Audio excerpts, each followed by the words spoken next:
दंडोत प्रणाम. अर्जुन युद्धाला तयार नाही.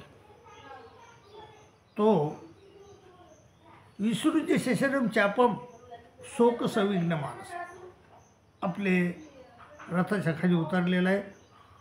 आपले शस्त्र विसृज्य शशरम चापम बाजूला ठेवलेले आहेत आणि अश्रू डोळ्यात आणून बसलेला आहे.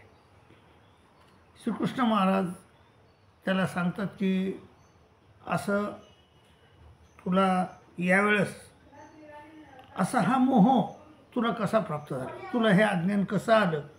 आजपर्यंत तू अनेक युद्ध केलेस पण त्यावेळेस तू ही असे याप्रमाणे वागला नाहीस, पण आताच का वागतोस. तर ह्या अर्जुनाचा जो रथ आडला, जो युद्ध करणं न करण्याचा त्याचा जो निश्चय झाला, त्याला एकच कारण आहे. तो हे म्हणजे त्याचं म्हणणं होतं की मी भीष्माला द्रोणाला मारू कसं, पुजारावरी प्रतियोश्य मी पुजारावरी सुद्धा ह्या लोकांवर मी प्रतिवार कसे करू. बरोबर होतं अर्जुनाचं. खरंच एका ज्या माणसानं आपल्याला आयुष्यभर आपल्यावर उपकार केले तशावर आपण वार करणं हे बरोबर नाही. हे अर्जुनाचं निश्चितच बरोबर होतं. परंतु धर्मयुद्ध जर धर्मयुद्धाकडं पाहिलं, श्रीकृष्ण महाराजा प्रत्यक्ष परमेश्वराच्या वचनाकडं जर पाहिलं तर अर्जुनाचं मग चूक दिसतंय तिथं. मग अर्जुनाचं मत होतं की मी द्रोणाचार्याला कसा मारू, भीष्माचार्याला कसा मारू. अरे श्रीकृष्ण महाराज म्हणले, अरे मी त्याला अगोदरच मारून टाकलेलं आहे, तू फक्त निमित्त मात्र भाऊसावेसाची. या लोकांना मी आधोरच मारून टाकलेलं आहे अर्जुना, तू फक्त निमित्त मात्र भाऊसावेसाची. आणि हे बघ शरीराचे दोन विभाग आहेत, एक आत्मा आणि शरीर. जो शरीर हे क्षर आहे ते नष्ट होणार आहे, अविनाशी नाही ते. पण आत्मा हा अविनाशी आहे.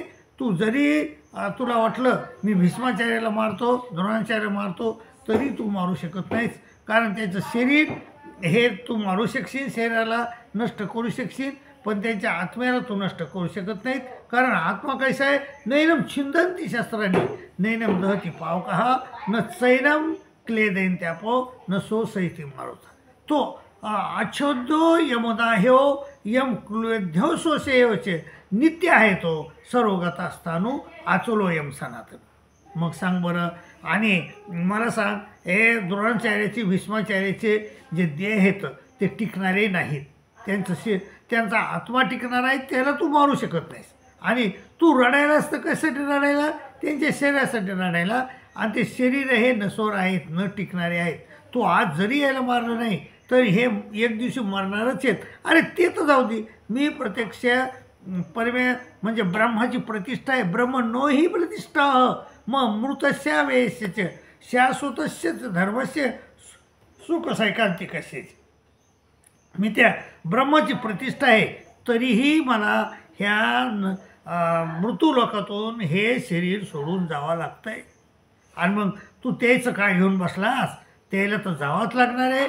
पण अशा द्रोणाचार्य आहेत, भीष्माचार्य आहेत, तू हकनाकत त्याच्या नादी लागायला का, हकनाकत त्याला मारायला का नाही. तर ते धर्माच्या विरुद्ध चालले, ते धर्मयुद्धाच्या विरुद्ध जात आहेत.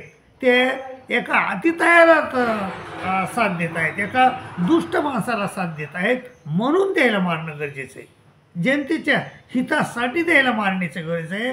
म्हणून अर्जुना तू चल उठ, युद्धा आहे कृतरीचे. अर्जुना चल उठ आणि युद्ध कर, असं श्रीकृष्ण महाराज त्याला दुसऱ्या अध्यायामध्ये सांगतात.